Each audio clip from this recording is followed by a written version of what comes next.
ఇక్కడ మీరు చూడండి, జనరల్గా రాజముద్ర అది ఆంధ్రప్రదేశ్ ప్రభుత్వం. ఇక్కడేంటి, దీని మీదనే పెద్ద ఎత్తున మేము పోరాడాం. శాశ్వత భూ హక్కు మరియు భూరక్ష పథకం. ఏదో ఈయనిచ్చినట్టు ఆ భూమిని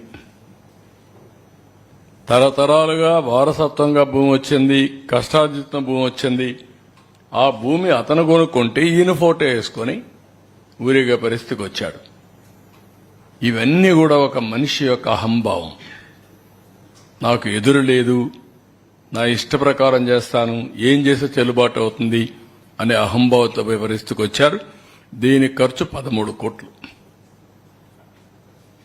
అంటే పబ్లిసిటీ పిచ్చి పరాకాష్ట. ఆ పిచ్చికి కూడా అద్దులుంటాయి.